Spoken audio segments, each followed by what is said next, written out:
Look at the sun. Don't stare, just glance. You've been told a lie about that light hitting your retina. Textbooks tell you those photons left the sun 8 minutes and 20 seconds ago. They tell you light traveled 93 million miles through the empty void of space to reach you. They tell you it was a journey. Wrong. That is a human lie. That is a story we tell ourselves because we are trapped in time. But for the light, there was no journey. There was no 8 minutes. There was no distance. To that photon, the surface of the burning sun and the back of your eyeball are touching. They are the exact same place. The moment it was born was the exact same moment it died. It experienced zero time, not a microsecond, zero, which means light doesn't travel at all. It is frozen in an eternal now. So if light doesn't experience time, how does it move? And if it's trapped in a single instant, why are we the ones getting older? The answer breaks the laws of freedom. Let me show you. We need to fix your definition of speed. When I say speed of light, you picture a photon racing a Ferrari. You picture something moving from point A to point B really, really fast. Stop. That is the wrong mental image. The speed of light, c, isn't a speed at all. It's a limit. But not like a speed limit on a highway where a cop pulls you over if you go too fast. It's a limit of reality. Imagine you are walking north. You can walk north slowly. You can run north. But you cannot walk norther than north. Once you are facing exactly north, that is the limit of the direction. That is what c is. It is the maximum speed at which information can affect causality in the universe. Here's the part nobody tells you. Light doesn't decide to travel at this speed. It is forced to. In our universe, space and time are not two different things. They are threads in the same fabric. We call it space-time. And there is a strict exchange rate between them. Think of it like a currency exchange. $1 equals 0.9 euros. In physics, 1 second of time equals 300,000 kilometers of space. That is the exchange rate. That is c. Every object in the universe, you, me, this screen, the stars, is moving through space-time at a constant combined speed. We are all hurtling through the four-dimensional fabric at exactly the speed of light. Right now. You are doing it right now. But because you are sitting still in your chair, you are using all that motion to travel through time. You are moving towards tomorrow at maximum velocity. But if you stand up and start walking, you are diverting some of that motion into space. And because you have a fixed budget, the speed of light, if you use some speed for space, you have to subtract it from time. This is the trade-off. The faster you move through space, the slower you must move through time. It's not a choice, it's a mathematical law. So what happens if you go all in? What happens if you take every ounce of your speed and pour it 100% into space? You would have nothing left for time. Your clock wouldn't just slow down, it would break. Let's break the clock. Literally. You've heard of time dilation. Maybe you've seen Interstellar. Usually, physics teachers make this sound like a neat party trick. It is not a party trick. It is horrifying. Close your eyes and imagine this. You have a twin. You stay here on Earth. Your twin gets into a spaceship capable of reaching 99.9% of the speed of light. They fly to a star 50 light years away and come back. To you, waiting on Earth, 100 years pass. You grow old. You die. Your grandchildren grow old. It's a century of waiting. But for your twin, they didn't feel 100 years. To them, the trip only took a few weeks. They step out of the ship, still young, skin smooth, hair dark. They held their breath for a century of Earth time without even trying. Wait, how? Remember our currency exchange? Your twin spent almost all their motion budget on space. They were moving so fast through the physical universe that they had almost no motion left to move through time. Their internal clock, their heartbeat, their cells dividing, their thoughts, slowed down relative to yours. The math is brutal. It looks like this. T prime equals T 1 minus C2 V2. Don't let the symbols scare you. Just look at the logic. As your velocity, v, gets closer and closer to light speed, c, the time you experience, t prime, shrinks. Here is where your intuition fails. This isn't an illusion. It's not that the clock looks like it's running slow. It actually is running slow. If you drive your car past a school, the clock in your dashboard is ticking slower than the clock on the school wall. It's just too small to notice. But GPS satellites, they move fast enough that engineers have to program them to account for this. If they didn't, Google Maps would be wrong by kilometers within a single day. So, speed kills time. We know this. But now, let's push it. Let's floor the gas pedal. What happens if you don't go 99%? What if you go 100%? What if you hit C? Plug that into the equation. V becomes equal to C. You get 1 minus 1, which is 0.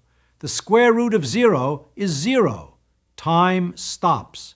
Not slows down, stops. If you could ride a beam of light, you wouldn't see the universe age. You wouldn't see clocks ticking. The concept of waiting would vanish. But this creates a massive paradox. If time stops, how can you go anywhere? Speed is distance divided by time. S equals d2t. If time is 0, doesn't that make the equation impossible? How can light cross the universe if it has no time to do it? The answer is simple, and it breaks your brain. Speed doesn't just murder time, it also murders space. We just learned that speed kills time, but what nobody tells you is that it also kills space. Welcome to length contraction. It's the evil twin of time dilation. Usually you picture a spaceship flying past Earth. As it goes faster, time inside the ship slows down. We get that. But here is the trick. From the spaceship's perspective, it is standing still. Earth is the one flying past at 99.9% the speed of light. And because Earth is moving so fast relative to the ship, Earth squishes.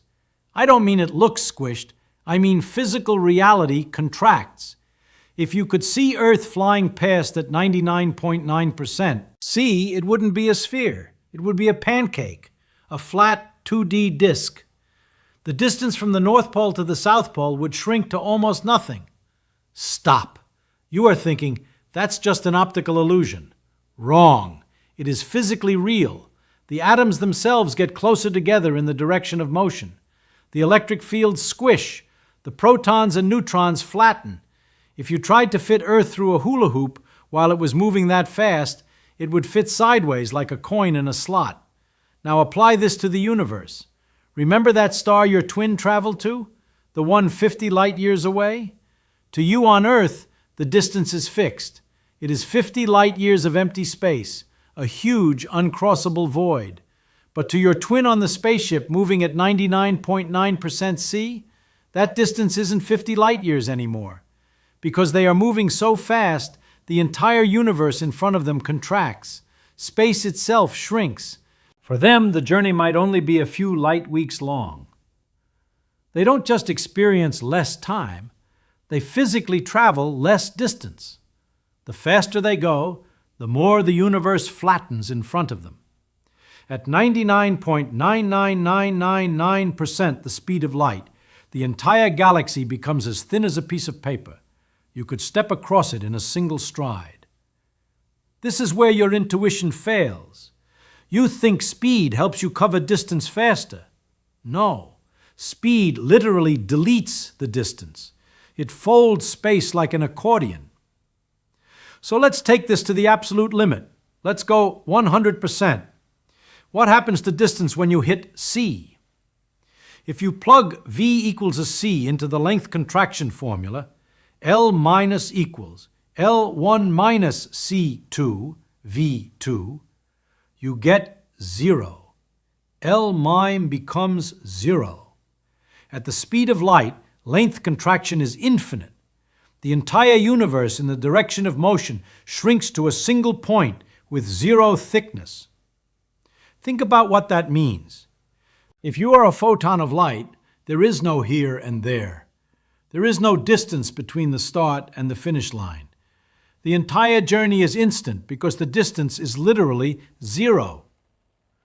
So, if distance is zero, does light even move? Or is it doing something far stranger? Let's do the "do this right now" moment. Hold your hand up to the sky. Look at the blue. That light traveled 93 million miles. It took 8 minutes and 20 seconds. It bounced around inside the sun for 100,000 years before escaping. That is our story. That is the story of a clock watcher on Earth. Now, become the photon. Become that tiny packet of energy. The moment you are born in the fusion core of the sun, you are instantly moving at c, not accelerating, instantly. Because you are moving at c, time for you is zero. T prime equals 0.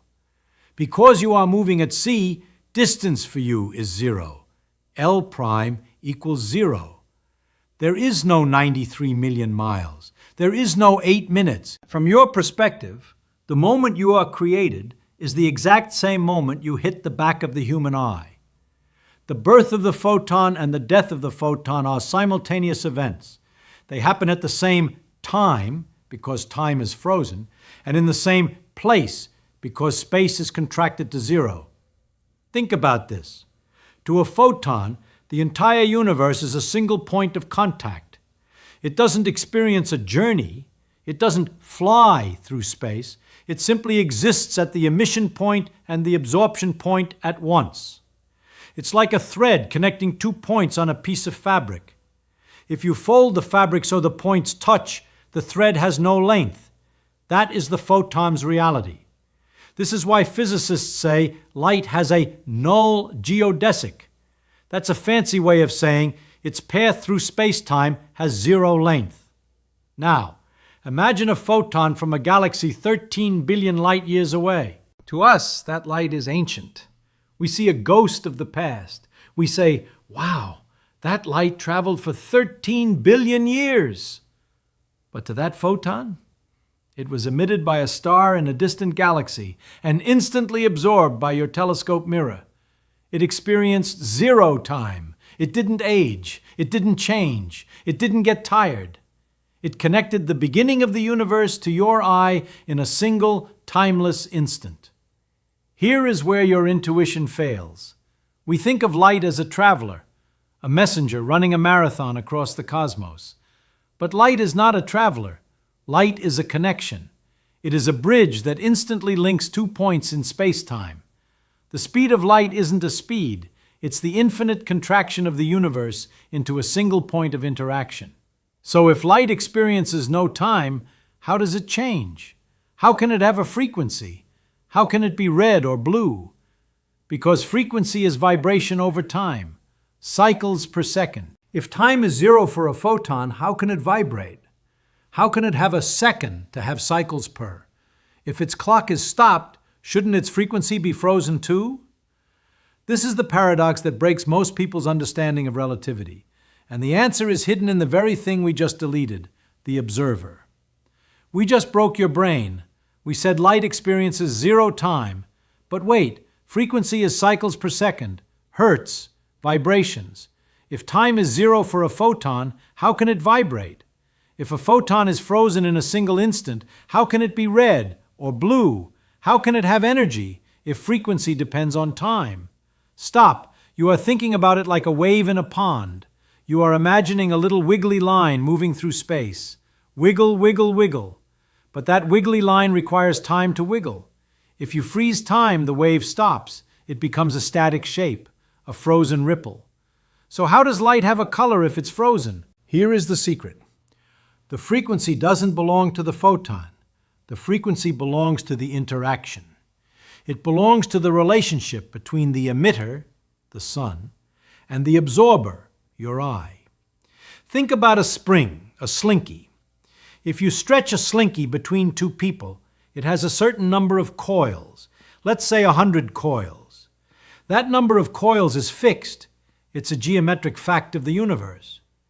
But if the person holding one end starts running towards you, the coils get squished together. If they run away, the coils get stretched out. To the slinky itself, it's just a slinky. It doesn't care. It connects A to B. But to you catching the slinky, the coils are arriving faster or slower depending on the relative motion. This is the Doppler effect. When a star moves away from us, its light is redshifted. The waves get stretched out. When it moves towards us, it's blue shifted. The waves get squished. But the photon itself, it experienced zero time. It didn't stretch during the journey. The journey didn't exist for it.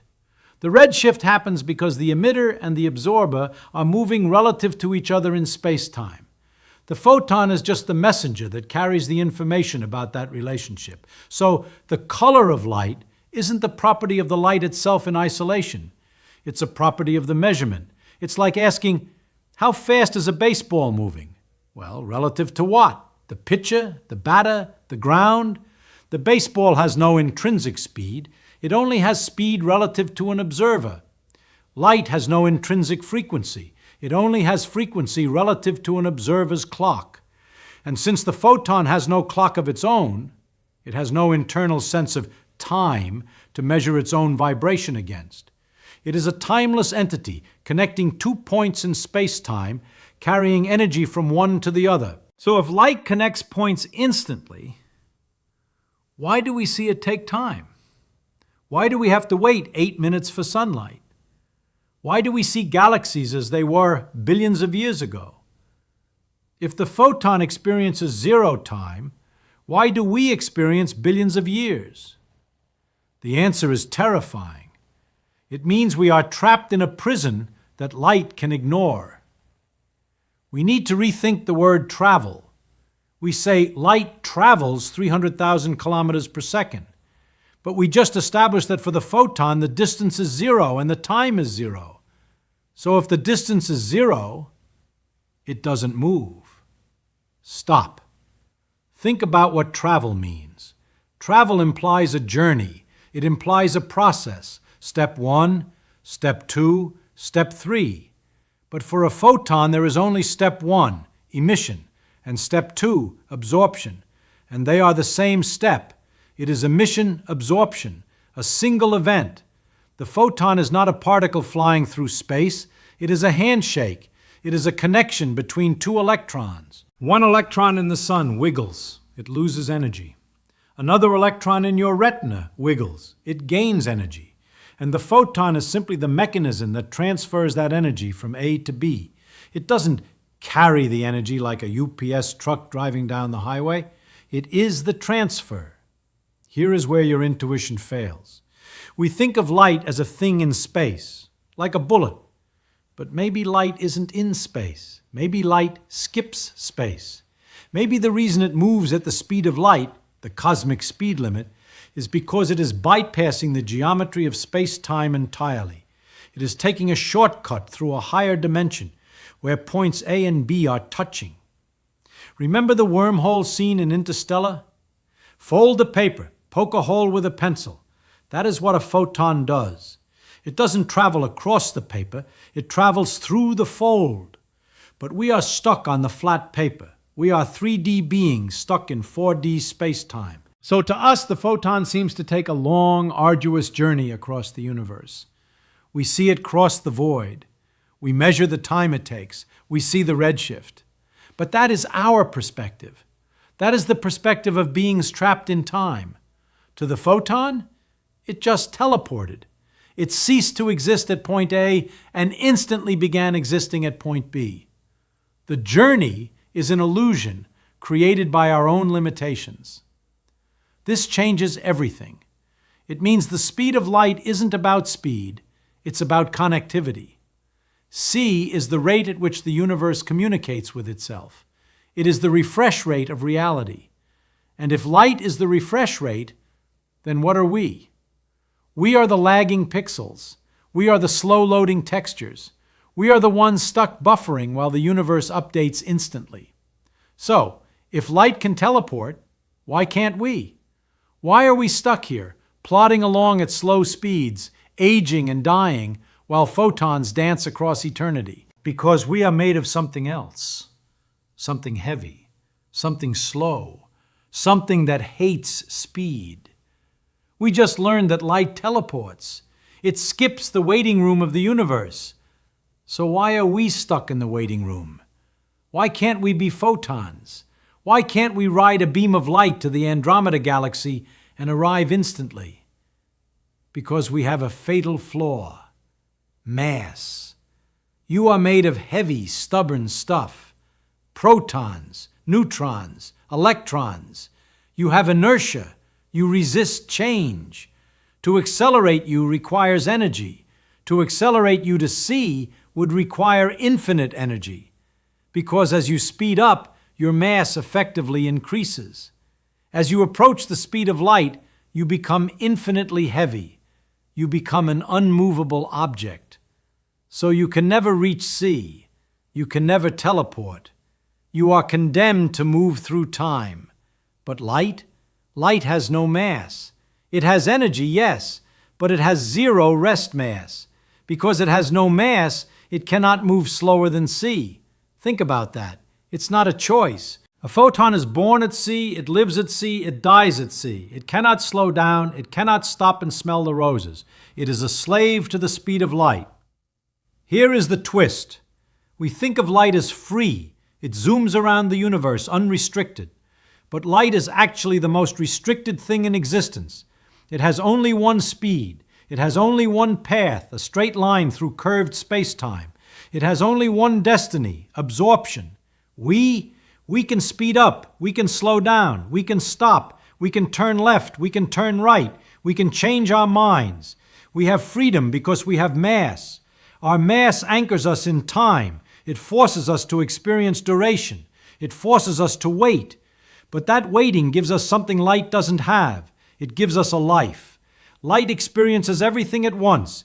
Birth and death are simultaneous. We experience a sequence: birth, childhood, first love, heartbreak, old age, death. We get to have a story. Light gets only a single instantaneous event. So in a way, we are the lucky ones. We are the ones who get to experience the universe unfolding. But there is a catch. Because we are stuck in time, we are also stuck in causality. We just learned that we are lucky. We get to have a story. But that story is written in ink that cannot be erased. Because light moves instantly for itself, but takes time for us, it creates a prison called the now. Close your eyes and imagine the sun exploded. Right now, boom! For 8 minutes and 20 seconds, you would have no idea. You would still see the sun shining. You would feel its warmth. The gravity would still hold Earth in orbit. Everything would be normal. But the sun is gone. It doesn't exist anymore. For 8 minutes, you are living in a ghost world, a past that no longer exists. You are trapped in a bubble of causality. Here is where your intuition fails. We think now is universal. We think now means the same thing everywhere. Wrong. There is no universal now. Your now is different from the sun's now. It is different from the Andromeda galaxy's now. You can only know what light has told you, and light takes time to reach you. So you are always living in the past. When you look at your hand, you are seeing it as it was a nanosecond ago. When you look at the moon, you see it 1.3 seconds ago. When you look at the stars, you see them years ago. You are never seeing the universe as it is. You are seeing a delayed broadcast. You are trapped in a sphere of causality defined by the speed of light.